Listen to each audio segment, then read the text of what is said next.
Le tarot est un jeu de cartes populaire dont les origines remontent au début du XVe siècle. Parmi les modèles anciens autrefois appréciés des joueurs, celui connu sous le nom de tarot de Marseille est aujourd'hui encore utilisé par les diseurs de bonne aventure à des fins divinatoires.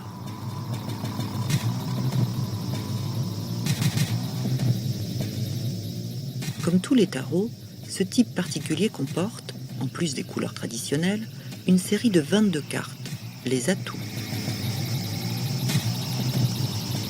En raison des figures étranges dont ils sont ornés, ces atouts suscitent depuis des siècles un puissant pouvoir de fascination. Que signifie-t-il? Qui les a créés? Dans quel but?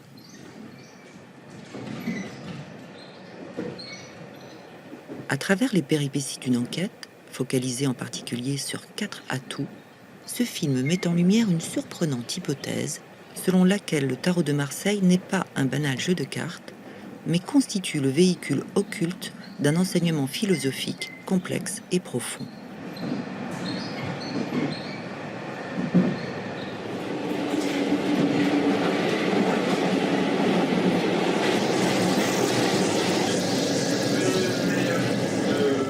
L'unique musée français de la carte à jouer se trouve à Issy-les-Moulineaux, près de Paris.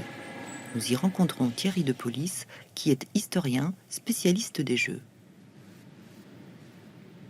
Ce type de tarot, là, qui est un type parmi d'autres, est appelé classiquement tarot de Marseille. C'est une appellation conventionnelle parce que,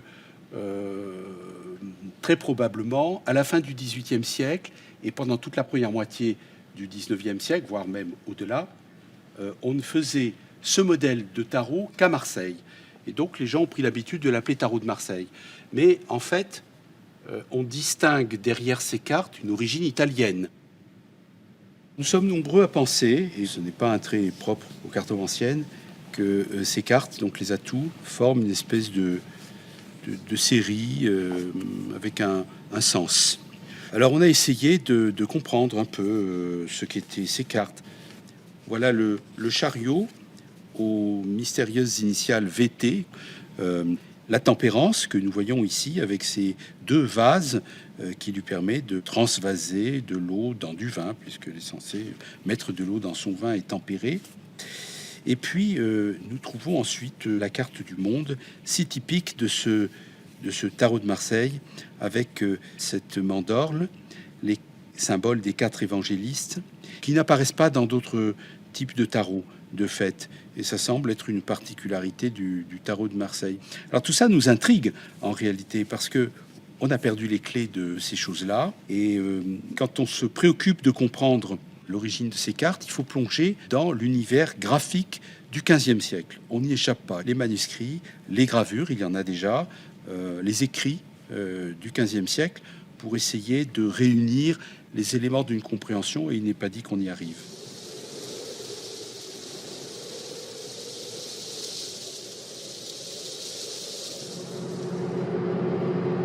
Retrouver l'origine de ces tarots suppose donc de plonger dans l'art du XVe siècle.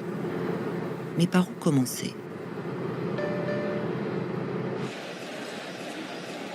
De Paris, nous partons pour la Hongrie. C'est un article paru en 2007 dans la presse hongroise qui nous pousse dans cette direction. Une restauratrice d'art, travaillant sur des fresques récemment redécouvertes au château d'Esztergom, à 50 km au nord de Budapest, venait d'annoncer avoir reconnu dans l'une de celles-ci la main d'un des plus grands maîtres de la Renaissance, le peintre Sandro Botticelli. Or, cette fresque présente des ressemblances frappantes avec un atout du tarot de Marseille, la tempérance. Sur le chantier de restauration, dans les profondeurs du château, nous sommes reçus par la restauratrice Susanna Wierdel.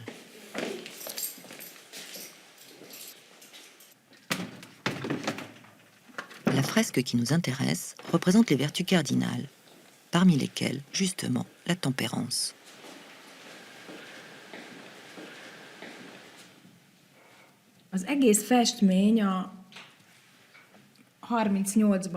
Cette fresque a été déterrée en 1938, ce qui signifie que ce cabinet de travail ainsi que la chapelle sont restés 340 ans sous terre. föld alatt volt. Les couches supérieures de la fresque, recouvertes de repeints tardifs, très abîmées par le séjour sous terre, ont été nettoyées, ce qui a permis de révéler la très belle couche de préparation sous-jacente que nous découvrons aujourd'hui. L'observation directe de la fresque confirme bien le rapprochement que les photos publiées dans la presse nous avaient laissé entrevoir. Nous présentons la carte de la tempérance à Susanna Wirdel. Oh.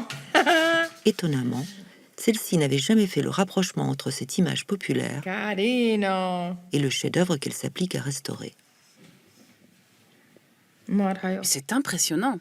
Ez a temperancia. Regardez cette tempérance-là. Nézzük csak meg, C'est la hogy même ugyanaz a position. pozíciópont. Elles sont identiques. Szinte C'en est presque hihetetlen. incroyable. Elképesztő. Nézzük csak meg teljesen ezt a La tempérance de la carte a la même position. A temperancia pontosan ugyanolyan. Et l'inclinaison des deux cruches aussi est la même. A két kancsónak a kiöntése.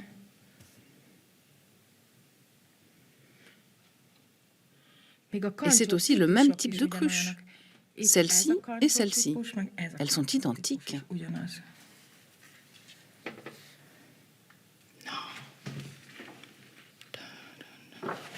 Meg a hajnak ez a vonulat. Et la mèche de cheveux aussi. Ugyanolyan. Itt. Elle est Pontosan semblable. Ugyanolyan. Hát ez nem hiszem el.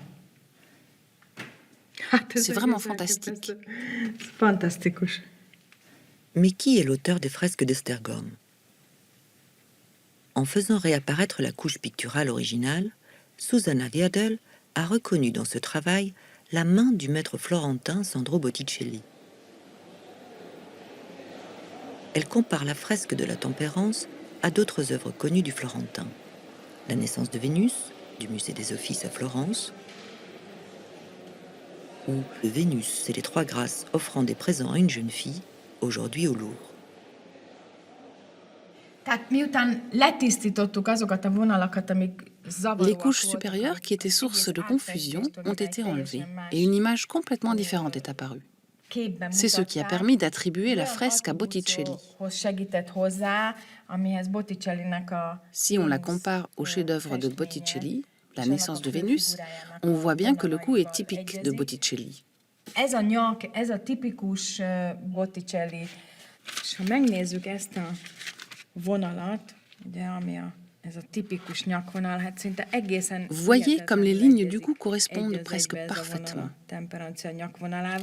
Si on incline un tout petit peu parce que l'angle de la tempérance est un peu plus incliné, on se rend bien compte que le cou de la tempérance est typique de Botticelli. Tipikus Botticelli, hogy nincs csont a válban. On voit aussi que l'épaule n'a pas d'os. Et c'est pareil sur cette fresque. Falképen. De ezen kívül ugye az egyezés az... Et il y a aussi des concordances avec cette tête de la fresque de la Villa Lemmi, comme avec la Vénus. A Lemmi freskó fejével, illetve a Vénusszal.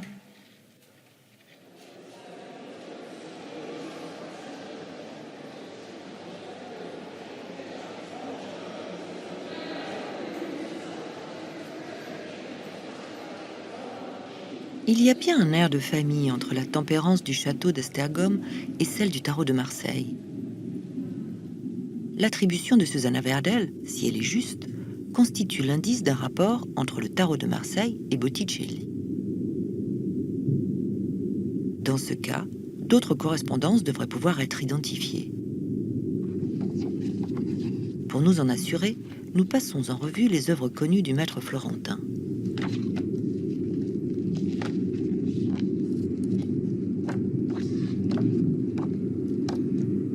Et en effet, l'une d'elles présente des ressemblances troublantes avec un autre atout du tarot de Marseille. Il s'agit d'un dessin de grand format conservé à Berlin. En voici une reproduction grandeur réelle. Nous le réduisons à l'échelle d'une carte de tarot de façon à mettre en évidence les correspondances avec le 15e atout du tarot de Marseille, le diable. Un personnage debout, de face, avec les jambes légèrement écartées.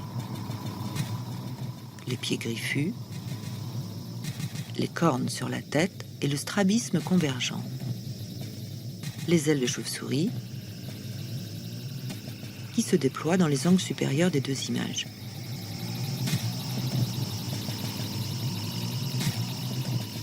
Mais surtout,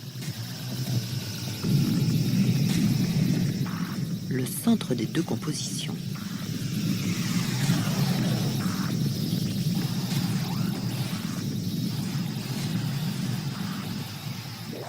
Dans la carte, l'objet visé est sans équivoque. C'est plus subtil dans le dessin. Botticelli conduit le regard de l'observateur en traçant un cercle autour du point central comme une cible. Là, on distingue nettement, parmi les touffes du pelage, les attributs virils de Lucifer. Mais pour quelle raison ces deux images placent-elles le sexe du démon au centre de la composition? À l'évidence, la piste du diable conduit à un point d'interrogation. En attendant d'y revenir, il nous faut retourner au point de départ, en partant d'un autre atout.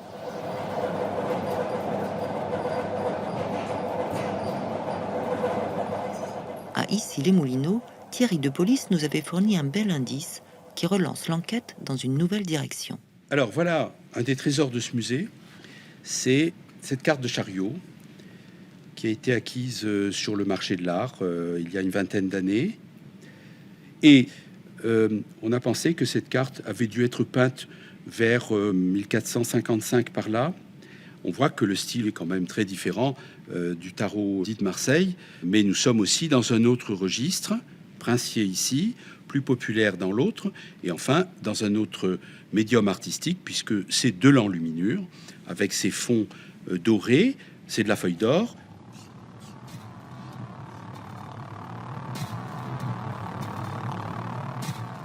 Ce qui frappe le plus dans cette carte, c'est que sa composition graphique est la même que celle du 7e atout du tarot de Marseille, le chariot. Une composition très particulière, deux parties égales, séparées par le bord supérieur de la caisse du char. Mais en fait, le chariot du tarot de Marseille est inspiré aussi d'autres dessins et gravures, tous italiens et du XVe siècle. Dans cette image du char de la foi, gravée à Florence vers 1460 par Maso Finiguera, on retrouve l'attelage de deux chevaux presque à l'identique.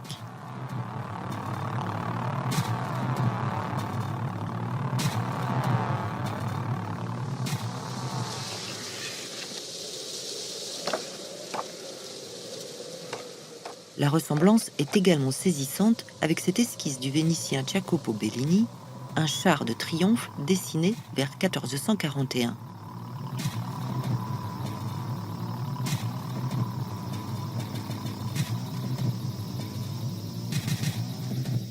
Et là, il y a aussi la cabine dans la partie supérieure avec ses montants verticaux. La composition est la caisse du char de Ferrare.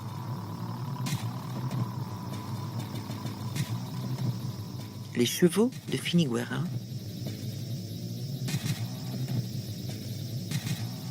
la cabine de Bellini.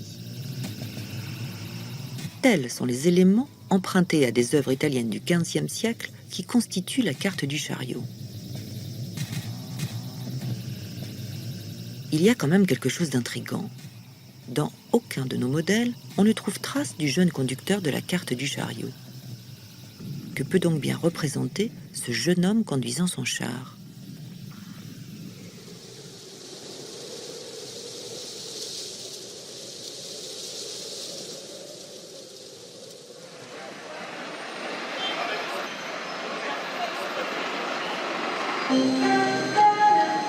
Le train Téno, Florence, Canton du Marseille, attention au départ.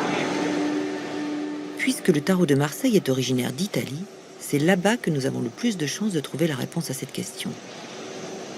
En Italie, et plus précisément à Florence.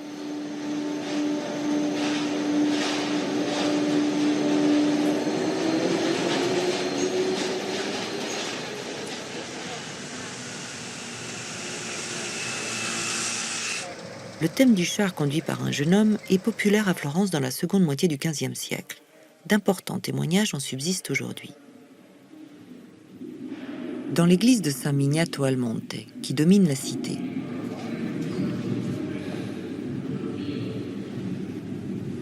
là, sur le tombeau du cardinal du Portugal, construit entre 1461 et 1464, un bas-relief montre le jeune homme dirigeant son char.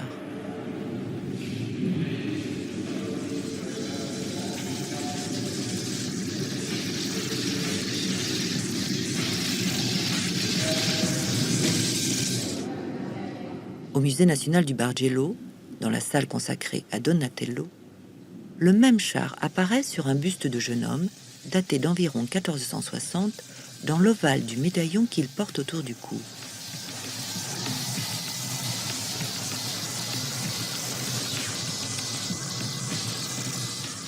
Que pouvaient donc bien signifier à cette époque ces représentations de chars ?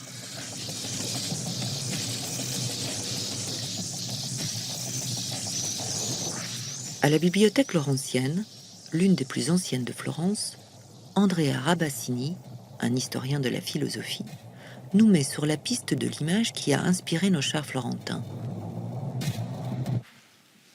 Une image conçue à Athènes au IVe siècle avant Jésus-Christ par l'un des pères fondateurs de la pensée occidentale.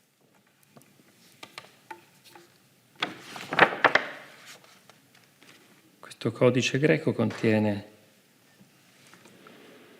tutte le opere. Ce manuscrit grec contient toutes les œuvres de Platon avec d'autres écrits. Ecco qui. Phaedro. Voilà, Sul bello. ici le Phèdre sur le beau. Dialogo di Platone nel testo. Donc le dialogue de Platon dans le texte original grec. E troviamo in queste pagine un mito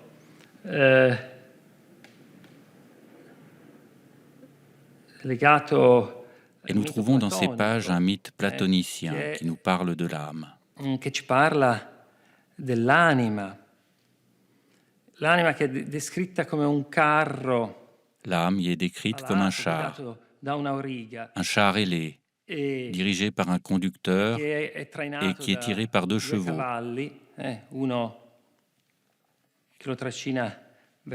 L'un qui l'élève vers le haut et l'autre qui l'entraîne vers le bas. Et c'est à nous de faire prévaloir le guide rationnel sur le monde des passions qui nous emporte vers le bas. Sul mondo delle passioni che ci portano verso il basso. Il est frappant de constater que cette description du char de l'âme par Platon se reflète fidèlement dans l'attelage du chariot du tarot de Marseille. Voici ce que Platon avait écrit dans son fameux dialogue du Phèdre. Des deux chevaux, l'un est bon, mais l'autre ne l'est pas. À première vue dans le chariot du tarot, il n'y a pas de cheval meilleur ou pire. Pourtant, une comparaison plus poussée des deux figures permet de relever d'étonnantes disparités, et ces différences semblent refléter les portraits que Platon avait faits des deux animaux. Le premier, avait écrit Platon, tient la meilleure place. Il est droit, il a les formes bien dégagées. Dans la carte, le cheval qui est à la droite du conducteur a la tête bien dans l'axe de la marche et son regard se porte dans la même direction. Il est bien proportionné, ses oreilles sont droites. Le second, au contraire, avait encore écrit Platon, est de travers, épais, de forme grossière, la tête massive, le col court, la face plate, le teint terne, les yeux glauques et veinés de sang, les oreilles velues et sourdes. Dans la carte, le cheval qui se tient à gauche du conducteur tourne la tête perpendiculairement au sens de la marche, comme un animal rétif. L'un de ses yeux est fermé, tandis que l'autre est exorbité. Ses oreilles, couchées sur la tête, font craindre qu'il s'apprête à ruer. On dirait que celui qui a dessiné cette image a cherché à transposer dans la carte la description de Platon.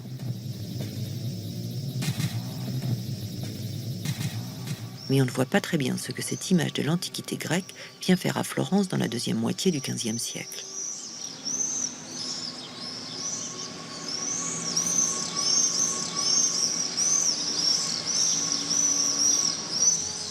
En réalité, la réapparition du char à cette époque ne doit rien au hasard.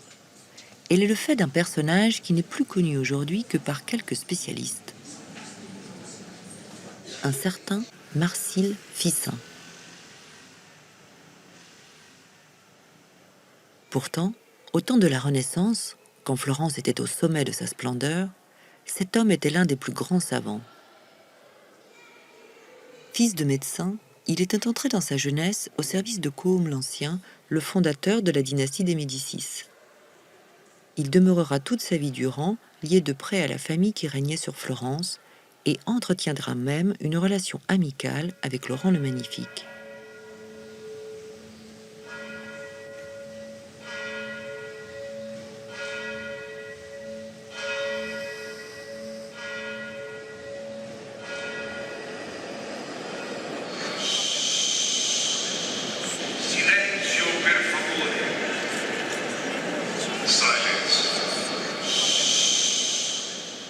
Quelques années après sa mort, Marsile Ficin est jugé assez illustre pour que son buste soit érigé en bonne place dans la cathédrale de Florence. Ce qui lui vaut cette gloire, le sculpteur le lui a déposé dans les bras. Sa traduction latine des dialogues de Platon.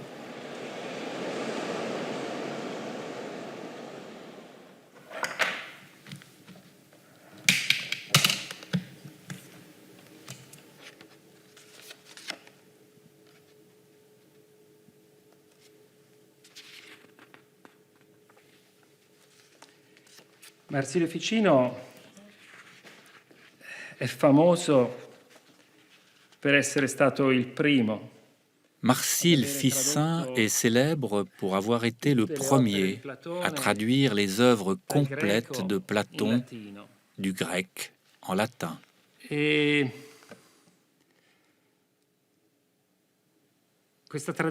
cette traduction, avec les commentaires de Ficin, a eu une grande influence. Avant Ficin, au Moyen Âge, on connaissait peu d'écrits de Platon. Grâce à Ficin, c'est la première fois que toutes les œuvres de Platon ont réellement été mises à la disposition de ceux qui savaient le latin, c'est-à-dire les savants, les personnes cultivées de l'époque. Grâce à la traduction de Marsile Ficin, Platon renaît donc à Florence, et avec lui, le dialogue du Phèdre et son char. Mais Ficin n'était pas seulement philosophe et traducteur, il avait aussi été ordonné prêtre et fut même chanoine de la cathédrale. Pour mieux faire accepter le philosophe Platon à l'Occident chrétien qui s'en méfiait, il s'attache à accorder sa pensée avec la doctrine chrétienne. Ficin considère Platon comme le précurseur du Christ, et il n'hésite pas à voir en lui un prophète.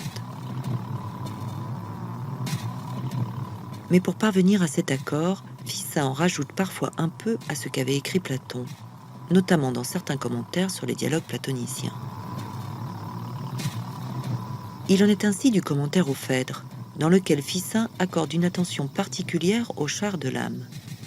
Dans ces lignes, Ficin enrichit l'image du char de détails qui ne figurent pas dans le texte grec original. Or, ces détails, inventés par Ficin, nous les retrouvons dans l'atout du chariot du tarot de Marseille.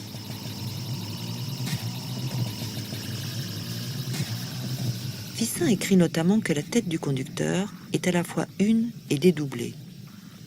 Dans la carte du chariot, on voit deux masques sur les épaules du conducteur, dans le prolongement de la tête, comme si celle-ci se dédoublait.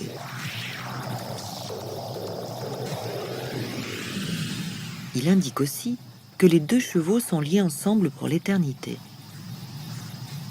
Dans le chariot, les deux chevaux de l'attelage ne possèdent pas d'arrière-train et semblent ainsi soudés à mi-corps, comme s'il s'agissait de frères siamois, tout à la fois séparés et unis pour toujours. Ainsi, la carte du chariot semble-t-elle représenter le char de l'âme tel que l'avait imaginé Platon, et mieux encore, tel que Ficin l'avait réinterprété. Se pourrait-il que Ficin lui-même ait joué un rôle dans l'élaboration de ces figures? Mais pourquoi l'aurait-il fait sur des cartes à jouer? Penchons-nous d'un peu plus près sur ce singulier personnage.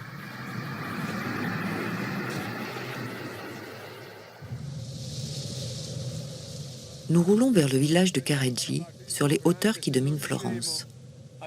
La famille de Franco Mercatelli vit depuis le XVIIe siècle dans le voisinage de la maison de Marsile Ficin, que voici.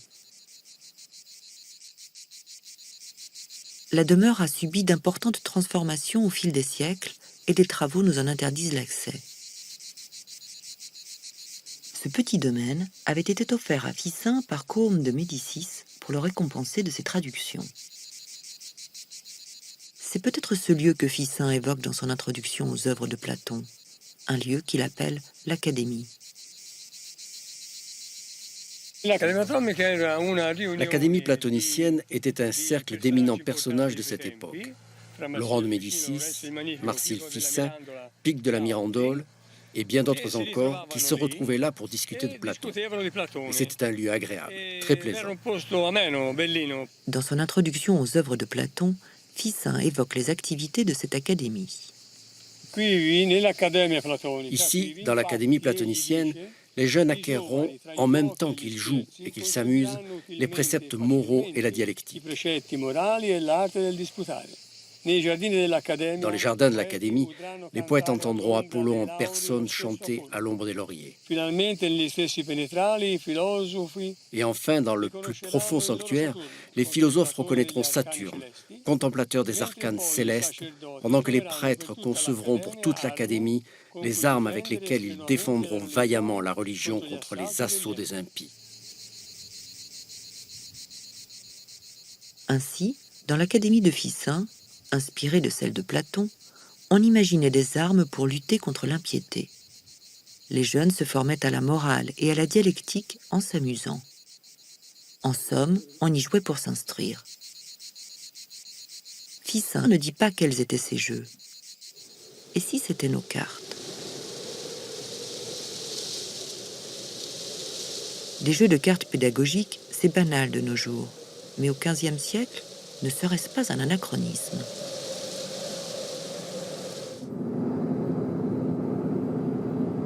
Nous partons pour Milan.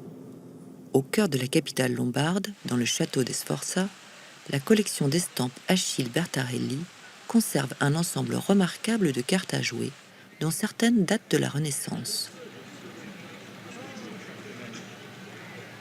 Nous y retrouvons Alberto Milano, chercheur en iconographie, qui nous présente l'un des tout premiers jeux de cartes pédagogiques.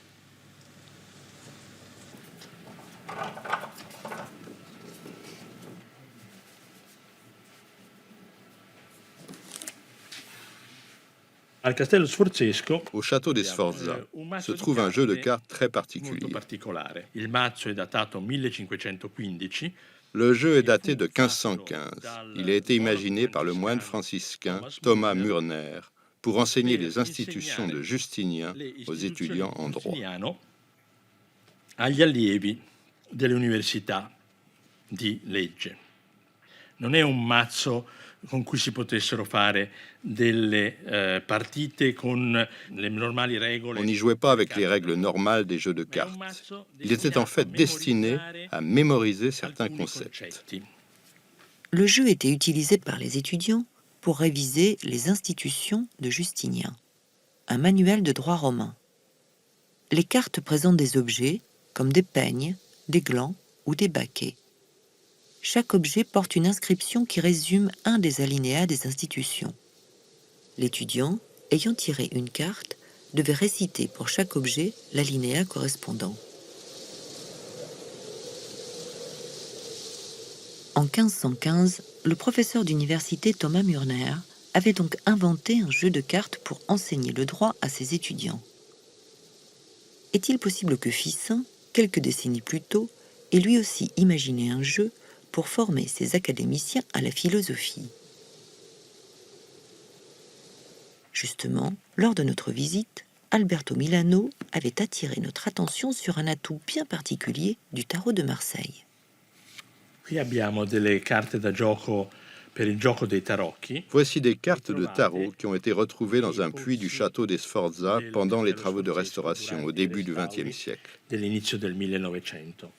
In particolare, questa carta del mondo. Et en particulier, cette carte du monde, qui est probablement la plus ancienne carte conservée de ce type de tarot, désignée aujourd'hui sous le nom de tarot de Marseille. Oggi come tarocco di Marsiglia.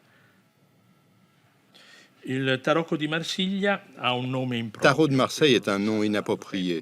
On le sait depuis bien longtemps. Ce nom est un ajout, un nom d'usage, qui remonte probablement au XVIIIe siècle. Bisogna considerare che erano centinaia i fabbricanti di carte da gioco che fabbricavano carte di questo Des tipo. centaines de fabricants produisaient des cartes de ce type. Però, Il est quand même remarquable de constater que l'iconographie de base s'est bien conservée. On voit bien le lien direct qui existe entre ce premier spécimen et cet autre exemplaire français bien plus tardif. francese molto successivo.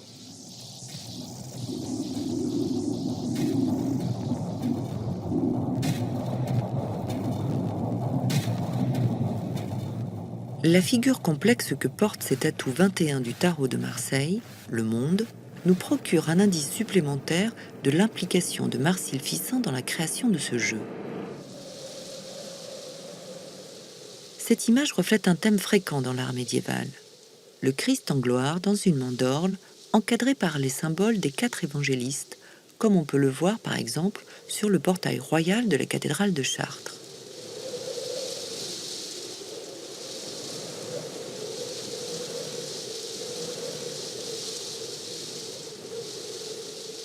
Mais elle mêle à cette figure une autre source, non plus médiévale mais antique.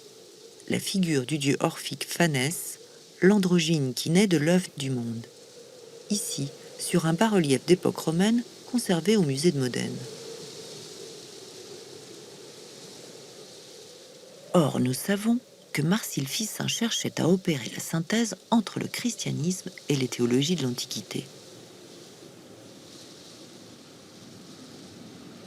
En fait, il semble bien que la carte du monde représente l'âme délivrée du corps, telle que Fissin l'a décrit dans son traité sur l'immortalité des âmes, la théologie platonicienne. Selon lui, l'âme, une fois qu'elle s'est dévêtue de son enveloppe corporelle, s'élève et devient capable de gouverner les 4 éléments de l'univers. Cette âme libre et toute puissante, Fissin la compare au Fils de Dieu et la qualifie d'âme du monde.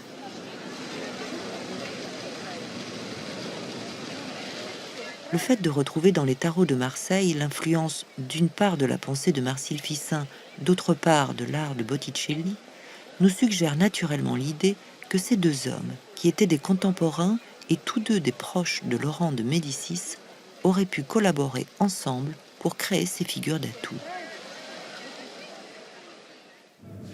Pour explorer cette hypothèse, nous nous rendons au musée du Louvre, où sont conservées les fresques de Botticelli provenant de la Villa Lemni.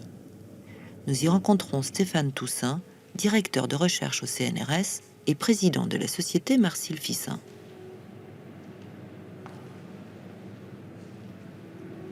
Voilà, nous sommes avec cette fresque en 1484-1486 dans une villa des collines de Florence, appartenant à une famille apparentée à Laurent le Magnifique, très intime de Laurent le Magnifique même. Quel meilleur exemple que cette fresque pour témoigner de la fusion des idées de Marcille Fissin et de l'art de l'époque, en particulier de Botticelli, puisque cette fresque est signée de Botticelli. Nous avons ici les 3 grâces, la jeunesse, habillée de vert, la joie représentée en blanc candide, la joie d'une âme pure, et ici, en jaune, à l'image d'un soleil éclatant, la splendeur ou la gloire. Pour Marcille Fissin, notamment dans son traité sur la vie, le traité De Vita, écrit en 1489, et ailleurs dans des lettres que Marcille Fissin envoyait au cercle de ses amis florentins, on considère que le culte des grâces, le culte rendu aux grâces, est un élément fondamental et central à la fois de la vie intellectuelle et de la vie sociale. quelle plus belle illustration de la migration des idées et surtout de l'incarnation des idéaux ficiniens et néoplatoniciens dans la société florentine de l'époque. La pensée de Marcille Ficin influence donc l'art de Botticelli. Par quelle voie cette influence a-t-elle pu s'exercer? Et surtout, dans quel but? Une chose est certaine, Ficin avait pour principe et pour idée de diffuser sa philosophie et d'appliquer sa philosophie de manière très concrète. On a considéré longtemps Ficin comme un personnage abstrait de la réalité, vivant dans un cercle élitiste, sans contact avec les artisans, les artistes, les ingénieurs, l'homme courant de la vie florentine. En réalité, on sait maintenant que Ficin avait des contacts et des amitiés avec des artisans et des artistes. Je crois que le plus bel exemple que l'on peut citer à cet endroit est l'attention avec laquelle il avait pris soin de faire réaliser un certain nombre de talismans, d'horloges qui permettaient d'illustrer sa philosophie. À savoir que pour Ficin, l'harmonie céleste peut se traduire dans des œuvres destinées à la contemplation du philosophe ou de l'homme en général. Dans son De Vita de 1489, Ficin donne même des recommandations sur la façon dont il faut vivre en possédant autour de soi des objets qui représentent et qui retransmettent cette harmonie. Ça peut être des talismans magiques, ça peut être des représentations d'emblèmes, et dans ce cas, même s'il n'en parle pas dans le De Vita, des tarots ou un jeu de cartes pourraient éventuellement faire partie de cet arsenal, mais il n'en parle pas lui-même. Et il parle surtout d'une horloge, une horloge zodiacale, réalisée par un artisan qui s'appelait Della Volpaia, et que Ficin cite parmi ses amis. C'est très important.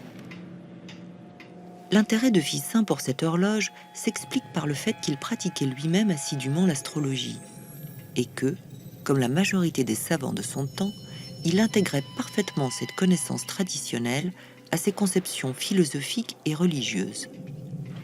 Il n'est peut-être pas sans intérêt de noter dès à présent que plusieurs atouts du tarot de Marseille évoquent irrésistiblement des images astrologiques.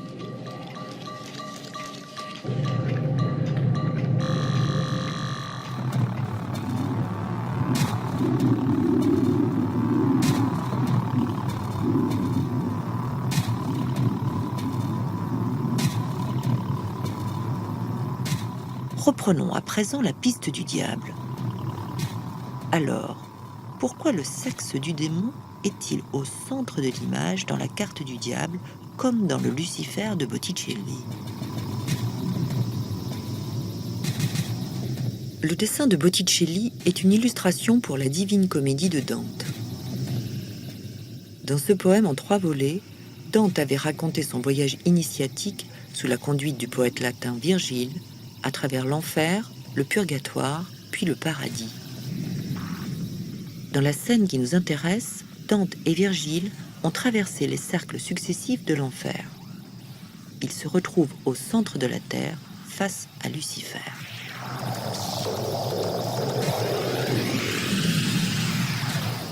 Dante n'emmène pas large. Virgile le rassure.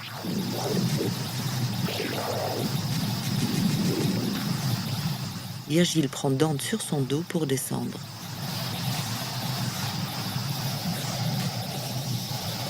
Et là, il continue la tête en bas. Logique. Une fois passé le centre de la Terre, la gravité s'inverse et la descente se transforme en ascension.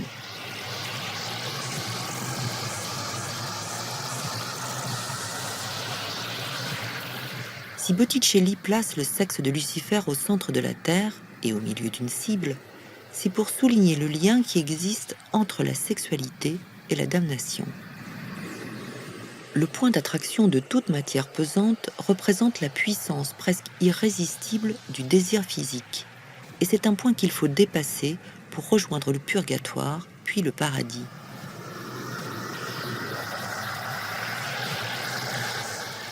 Par sa composition, la carte du diable du tarot de Marseille exprime la même idée.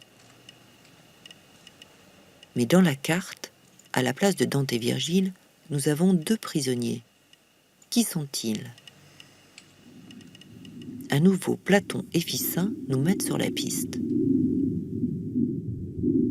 Le mythe de la caverne, imaginé par Platon, met en scène des prisonniers ligotés au fond d'une grotte obscure, qui ne voient le monde qu'à travers des ombres déformées et qui prennent ces projections confuses pour la réalité. Ce récit est généralement interprété comme une représentation du caractère illusoire de la perception par les sens. Mais Ficin mêlait au mythe de la caverne des visions chrétiennes de l'enfer qui étaient celles de son temps. Certains de ses écrits en portent témoignage. En 1495, il publie ses lettres. Celle-ci est datée de 1480. Là, il raconte le mythe de la caverne. Il a ajouté des détails qui ne sont pas dans le texte de Platon. Ficin écrit que les prisonniers ont les mains attachées dans le dos. Ce n'est pas dans le texte de Platon. Il écrit qu'une torche est allumée derrière le dos des prisonniers. Et ça non plus, ça n'est pas dans le texte de Platon. Par contre, les mains liées, la torche allumée, nous les retrouvons dans le diable du tarot de Marseille. Dans une seule et même image se trouve fusionné l'enfer chrétien et la caverne de Platon. Marcille Ficin, en raison de l'originalité de sa pensée et de ses écrits, avait attiré sur lui les soupçons d'hérésie et de magie. C'est avant tout grâce au soutien de Laurent le Magnifique qu'il échappa à la condamnation par les autorités ecclésiastiques. De telles menaces permettent sans doute d'expliquer pourquoi le créateur du tarot de Marseille ne s'est jamais vanté publiquement de son invention.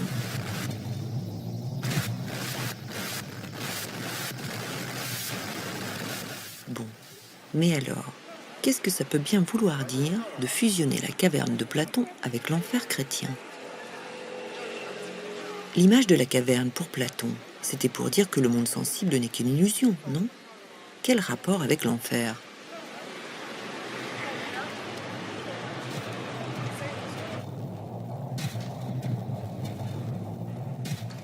Ficin avait une vision bien particulière de l'enfer, qui contrastait avec la doctrine de l'Église, mais qui s'accordait en revanche très bien avec la pensée de Platon, comme nous l'explique Sylviane Bogdam, spécialiste de la littérature de la Renaissance.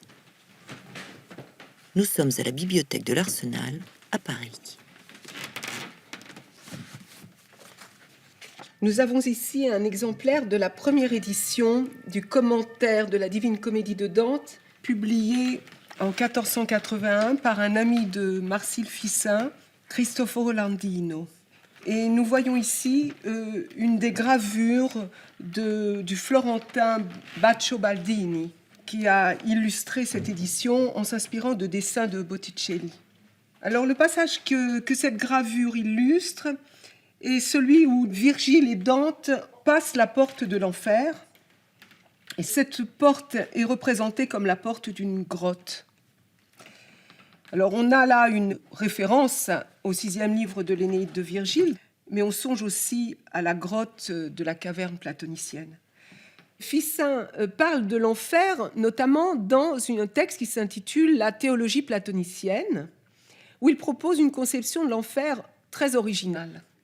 Pour Ficin, l'enfer n'est plus un lieu matériel, mais il n'est pas non plus seulement un lieu allégorique comme il est pour un poète latin comme Lucrèce. Pour lui, l'enfer, c'est un état de l'âme après la mort. C'est une prison psychique dans laquelle le damné est condamné à vivre éternellement parmi les illusions auxquelles son âme s'est adonnée pendant son existence terrestre. L'enfer, c'est donc un lieu imaginaire. C'est un monde de ce que Ficin appelle des simulacres. Mais c'est un monde de simulacres que le damné ne peut pas reconnaître comme tel et dont il est prisonnier. L'enfer ficínien, c'est un cauchemar. Mais c'est un cauchemar dont on ne se réveille jamais.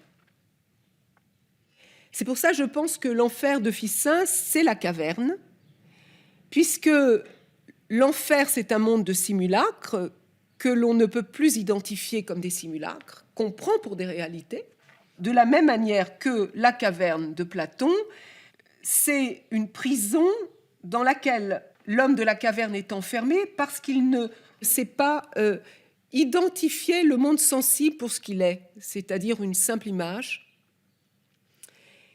et que, du même coup, il n'a pas le désir de se retourner, de se convertir vers la lumière de la vérité et vers le principe de cette lumière qui, pour un platonicien comme Ficin, pour Platon, le premier, est le bien.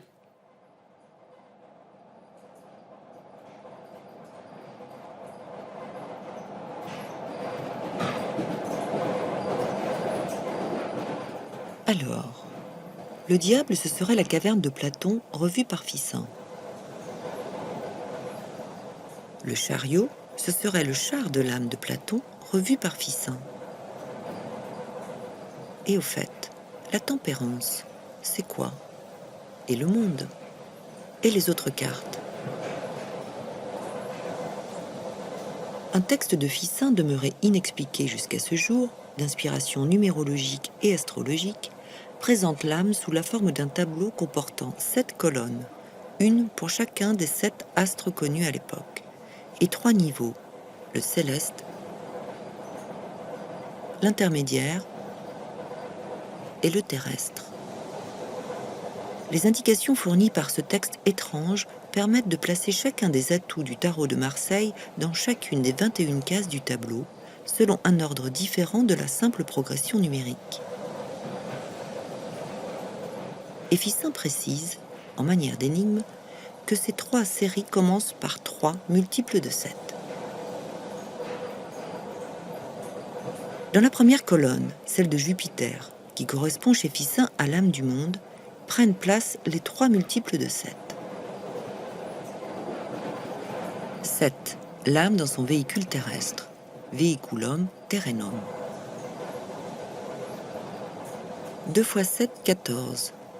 L'âme intermédiaire entre le céleste et le terrestre. 3 x 7, 21. L'âme céleste qui gouverne le monde.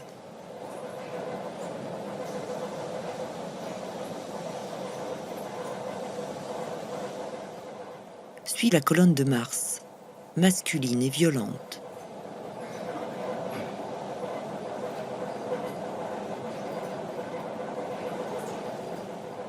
Puis celle de Vénus, féminine et amoureuse.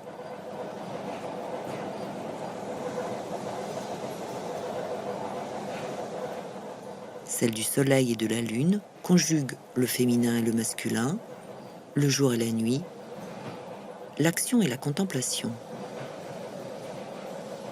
Celle de Mercure décline les usages de la parole, persuasion,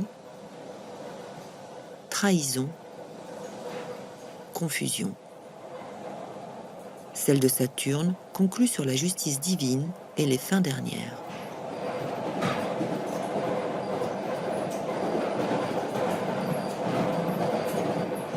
Selon cette grille de lecture, la série des 22 atouts du tarot de Marseille apparaît comme une synthèse de la pensée philosophique, religieuse et astrologique de Marcille Ficin.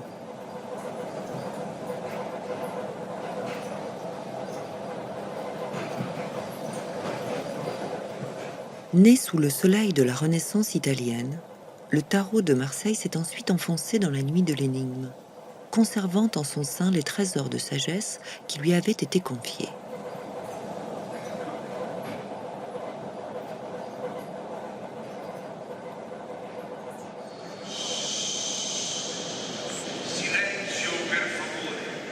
Les cartes sont bien loin d'avoir livré tous leurs secrets. Qui sait si les dernières clés du tarot dit de Marseille ne restent pas enfouies dans les écrits de Marcille Ficin.